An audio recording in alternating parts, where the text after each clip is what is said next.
two ports right here on the bottom, in and out. You'll see it. It's hard to kind of see, but in and out. That's your fill ports. There's a long tube that goes with it. You'll set a chair here with 2 liters of distilled water. Always use distilled water or deionized water. Okay, never regular water, because it'll cause arcing and mechanical problems inside the system. Okay, very small micro channels inside the head as the water goes through there. Then you can have problems with mineral buildup. If you have mineral buildup, it's going to stop the water flow. The diodes will overheat and fail. Very important. So put it in here, put it out here. It's a smaller tube. Have a little pan sitting here. We'll go to the front of the panel when you turn the machine on, which I'll show you in just a minute. We'll turn it on. We'll go to drain. It'll start to suck the water in.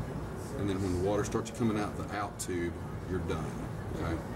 Turn it off on drain, unplug them, drain the stops by itself?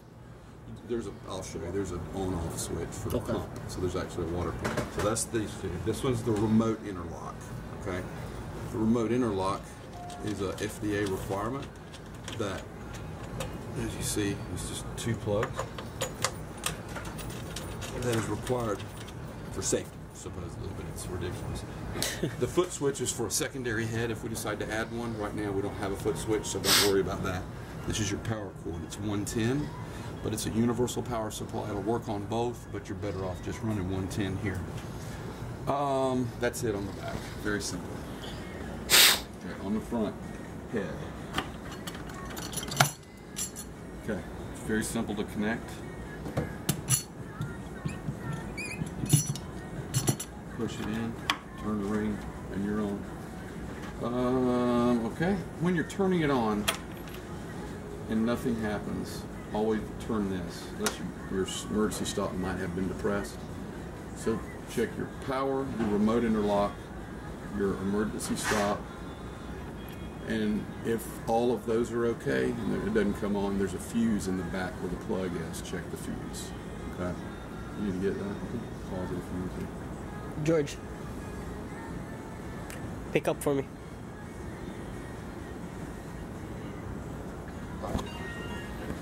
Alright, so it just came on, so that's how long it takes to turn on. You'll see this here, if you ever push this, it goes to a screen where if we do in-house financing, you can download a license and we can, it'll cut the laser off if they don't make their payment. So that's just something in case you ever see it. I am right in the middle of a demo. I'll call you back. I'll be on the road for 11 hours, okay? Thanks, bud. So anyway, to get back here, just go to main. Alright, this one is your information screen. On there, you'll have the Rev version, your language, so if you want to go to Spanish, it's already installed. Your drain on off. Remember I told you about that a moment ago. Hear the pump kick on? And when it fills up, do that. You can change the, see it going away, so if it's too loud, you can turn that down.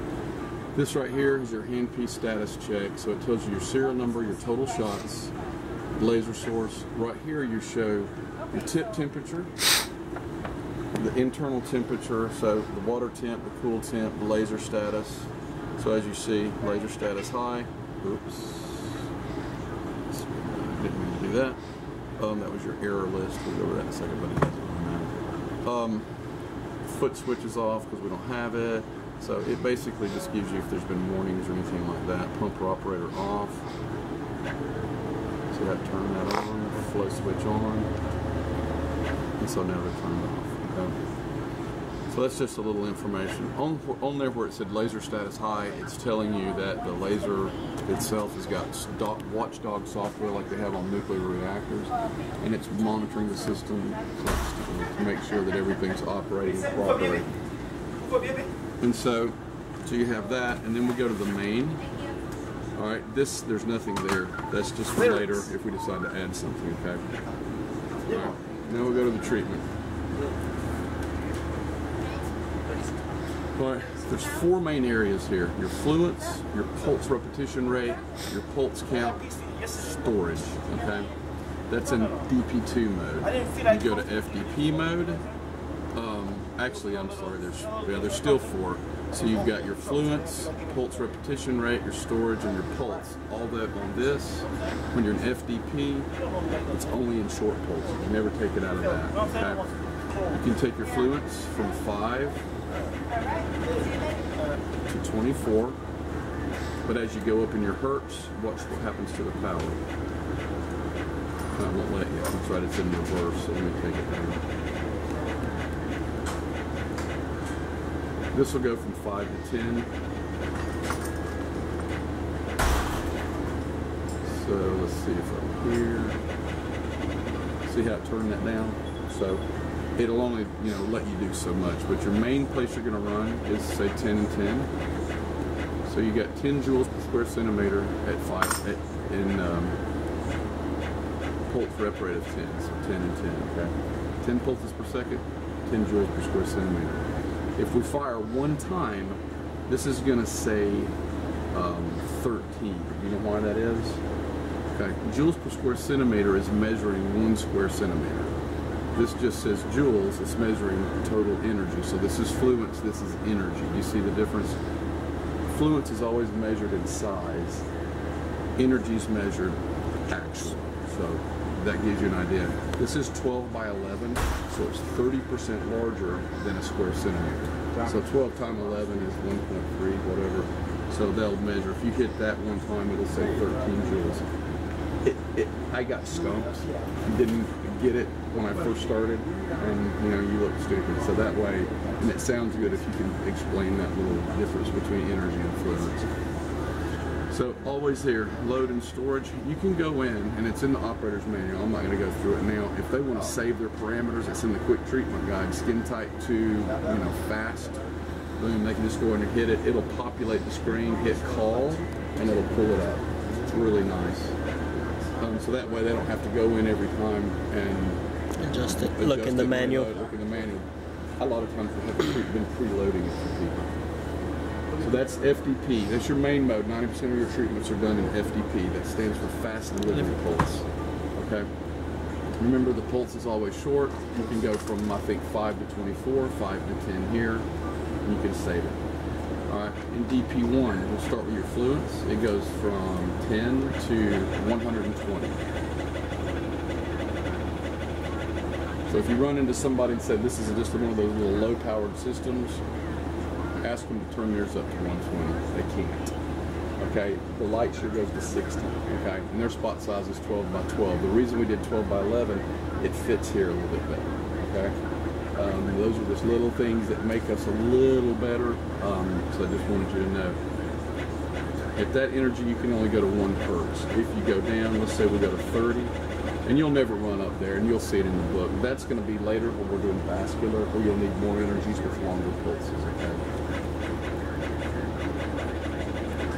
Let's say we're here at 30, and I can go to 3 hertz, okay? So in this mode, you can do 3 pulses per second, 2 or 1, okay? This is an interesting place here. So you've got short pulse, and you can see it at 80 milliseconds, okay? If you have long pulse, it doubled it, so 160 milliseconds. Do it again, you're at burst pulse, still at 80, but it takes this 30 and divides it into 3 10 joule pulses, okay? So it's called a microburst. So that way you don't have the peak power, you can deliver more energy without having the peak power, okay? And that way it's safer on the skin because of thermal relaxation time, okay? Then we go to blend mode, and it's in the book, and you'll see the diagrams. It's a combination of a short preheat with a burst, okay? So that's really what that is. As you see, that's in the middle of the road, 121 milliseconds. So you have 80, 120, and then 160 on 30 joules. As you change power, the milliseconds change. There's no separate control for that other than this. DP2, pretty interesting mode, really simple. We'll start with the power. We go from 5 to 16. You see it stretches up to 264 milliseconds. Pulse count of 1, it changes it to 44. What's happening is if I pulse this at 1 pulse per second, you get 16 joules per square centimeter. Now you get 32 joules per square centimeter, and it incrementally goes up to 7, which is 112 joules. is. Typically, you're going to run it. Let's say there's a lady that has a hormonal hair, you know, and you want to do 5 7 joule pulses. You've got 35 joules per square centimeter. It allows you to do that instead of in DP1 where you hit them a little harder. This allows you to get more energy in without hurting the patient. Okay.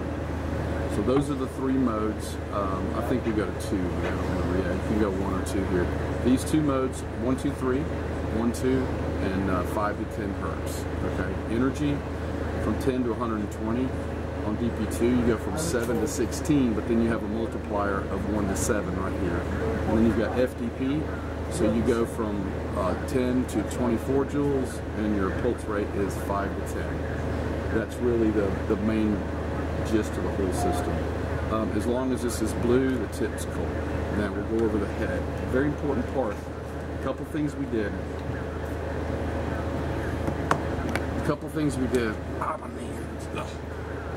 On this tip right here, like I said, this internal window is a sapphire that runs back into here. The diode sits behind it. So the diode sits here. It's got cooling system flowing through it. We talked about the deionized water. You want to always put distilled water. You can't put deionized, but distilled will work. That's fine. You have micro channels. If you put other types of water in there, you can do 2 things. The mineral content can cause internal arcing, can cause problems with the power supply or other components, or it can start to mineralize inside the channels, grow minerals inside the channels, and then it won't flow and the diodes will fail. This handpiece is $10,000 to replace. There's a collimator that sits right in front of the diode.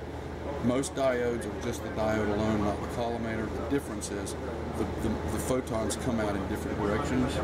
They're all coherent, meaning they're still going to travel whichever way they're delivered, but you lose energy traveling down the sapphire.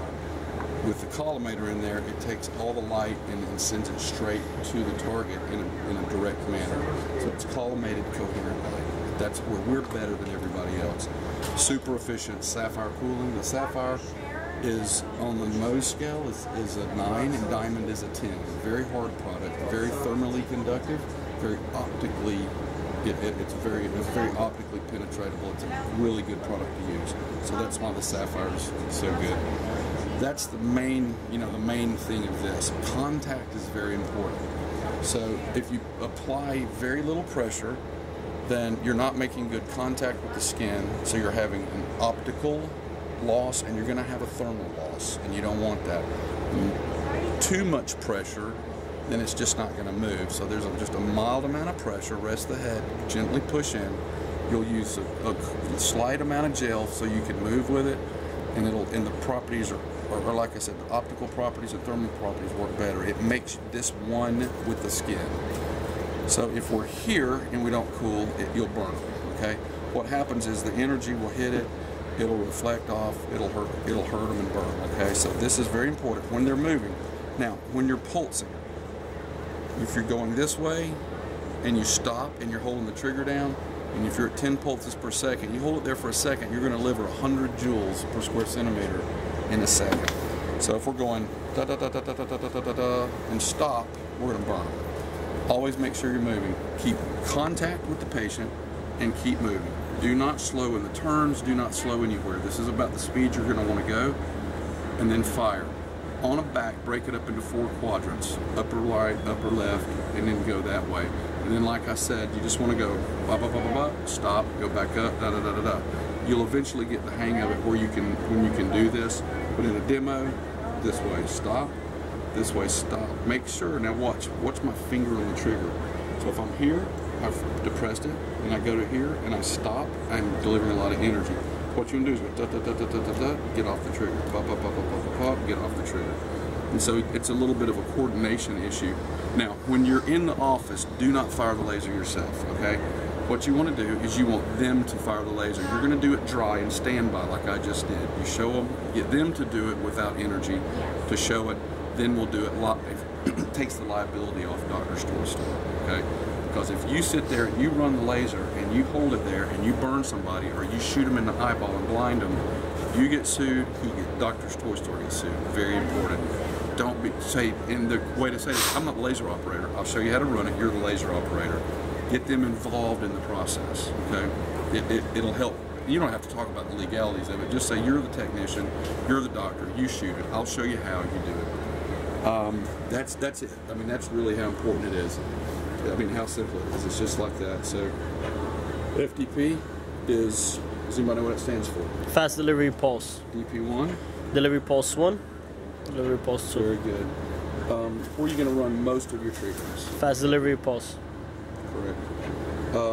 If you go into here, what can you do? You can save different molds, different skin types. Right. So go into the quick treatment guide. You can preload it for them, then they can go in and choose it. And this does all skin types. Yes, 1 through 6. 1 through 6. Yeah. How do you black hair, black skin too? I'm sorry? Black hair, Yeah. Yeah. On that mode, you're going to run here. 1 pass at 5 and 5. Okay. 5 and 5 for skin type 6. If you're doing PFB, if you're doing PFB, you're going to want to go here, just one PFB? shot. Pseudofolliculitis barbae. That's the hair bump. So what happens if a hair comes out, curls under the skin, and it gets infected, like shaving bumps? A lot of people get that. So that's called a PFB. So that's pseudofolliculitis barbae. It's a big problem. It gets infected. You shoot that, you kill the hair follicle, the infection goes away and it dies. So that's just part. That's a big problem. You can go here. Oh, sorry. You gotta read the setting. So what you'll want to do is take this to 1 hertz. If you're shooting just 1 shot, go to long pulse and 10 joules. You can shoot those little hair bumps. Just 1 shot. Don't double pass skin type 6s. Do y'all understand this Fitzpatrick skin typing scale? 1 is the lightest, 6 is the darkest. Okay, cool. 1 always burns, 2 sometimes burn, 3 never burn. You know, that kind of thing. So just that's what it's based on. The amount of burn the patient's going to get. Okay. We're dealing. We're not going to fire anyone else. Have them do it. Yeah, because you're going to ask. It's just going to end up, and people are looking. No, they're looking for problems. I mean, we had a customer recently treating a patient. The guy said it cost impotence. This only penetrates like 3 millimeters. There's no way, he said it ruined the nerves. Well, the nerves are white. This operates off selective photophotolysis. You know what that term means? Darker hairs. No. Selective means if you choose a particular wavelength for a particular color. Okay. Photo is light. Thermolysis is heat. So if you're doing a 532 KTP laser for a vascular, 532 is green. The opposite of green is red. So it absorbs into red. If you shine that on a green, it's going to reflect off. Okay. So that's what selective photophotolysis means. So we're targeting that hair follicle color that's absorbing into that and without damaging the surrounding tissue. So that's the point of it. It's focusing on the target without the surrounding tissue. So that's what that means. So anytime you're dealing with monochromatic lasers, well, which all lasers are, but it's a monochromatic light, you typically want to find whatever your target is, find the opposite color on the spectrum. If you're doing browns, you'll use a yellow, okay, or orange like a 585. Like I said, greens for reds. Tattoo removal is really important to understand that too. But for here, this is near infrared, but the absorption curve is really not so much into melanin, but very much into the oxyhemoglobin and the color in the follicle. Okay. Where CO2 absorbs at 10,600, it absorbs into water. 2940 erbium absorbs into water. 1064, invisible to melanin, but gets to the target. The problem with 1064 is it goes down to 6 millimeters, 4 to 6 millimeters. It hits the B pain receptors and hurts more. So see, these are some of the things that we'll talk about later as you get into it. Go find out, when you guys talk to a customer, find out what they got, what they're using, what their experiences is. Call me and I'll tell you what to say. Like if it's Can you briefly compare it to a couple of lasers in the market? Nice. Cutera Zeo, for instance. Number one, they have contact cooling. The contact cooling is indirect. So what happens is the cooling is here, but the laser beam is here. So they're following the cooling. Okay? So that's the first thing. Why do they do that? They didn't want to pay the patents. We're having to pay the patents for it. Okay? The second, so that's the Cutera Zeo. It's an Nd:YAG. It hurts more. Okay? It's not as effective on lighter skin types, okay? And then you've got the 808 that is effective. It's the most effective on the market. Secondarily, I'll just use this as an example. Let's say, look down here. This is a Cutera Zero, let's pretend. The head sits inside the laser. The beam then travels down the fiber, all the way up the fiber, and then out the handpiece. That's a 6-foot optical pathway that has potential to have problems, okay? So the shorter your optical pathway, the more efficient, okay, but for just mechanical. So that's one way you can get them. You can have a problem with your fiber handpiece. If you bend the fiber, it breaks it, it's going to cost them about $5,000. Just little things like that make a difference. So if I'm selling against Cutera Zeo, why would you do that? It hurts more, it has ineffective cooling. You know, you can't get a service contract. They're gonna, if you bought it used, you're going to pay a recertification fee, and you can't get parts for it, you can't get it worked on. So why don't you go ahead and get a system that, you know, that works better. So that's a comparison for a Cutera Zeo. Cynosure Apogee, very similar. It's a 2-wavelength system, a 755 and a 1064. So now it's doubled the trouble. Okay, so yeah, it does all skin types, but you've got Diolux to do 1 through 3s, and you've got a 1064 to do 4 through 6s. So you know those, and those are just a couple of things. They still have the cavity inside the head, where our cavity is right here. Theirs has to run down that pathway. The company won't sell you parts. They're more expensive. They're double the price of ours. Okay, so they're going to be at 100, we're at 55, 60, whatever. So that's the Zeo, that's the Cynosure Apogee Elite. Then we could go on to the Light shear. Light shear, very easy. This is their light shear right here. Boom. There's your light shear DP1. That's it. That's it? Yeah. Except they don't have as much power as we do. Okay. They go to 60, we go to 120. Okay. Now the Luminous Duet, they've got the light shear with the 9x9 spot, smaller. Their lowest power is 20 joules. So they go down to 20. So what happens if you're using the big head? On their system, it has an $8 consumable, so you're using it on a knee or an elbow or something like that, and you can't create suction because they're creating suction in there. You have to go to the other head that only goes to 20 joules, and it potentially hurts and burns patient, so you can't do it on darker skin types. Okay. So they're limited there. Palomar, exactly the same thing. They've got a large head, small head. They don't go to the energies we do. Alma Soprano, wonderful system, our predicate device, they didn't collimate the beam. So theirs doesn't get to the target as good. If it's the one on the Harmony, they have a $2,500 consumable every million shots, okay? And it just cuts off, okay? So those are just a few of the things that you can think about, you know. How about Candelas? Candelas, the same thing as Cynosure. Same thing? Yeah, okay. So you got the optical pathway, they won't sell you parts, they're big, they're noisy, they're 220, ours is 110. Okay. You know, you want to buy a 220 system, you can't move around, can't get parts for, that you're going to spend $17,000 every 2 years for service contracts. You're going to buy ours and only have to pay a service contract when, or only buy parts when it breaks, and we'll sell them to you at fair prices. Oh, and by the way, we're half the price. And so, oh, and then ours is easier to move, and it's only one head. I mean, we could just keep doing about those guys, you know. So, okay. so got it? Thank you so much for your time. Yeah, thank you. Bye, laser.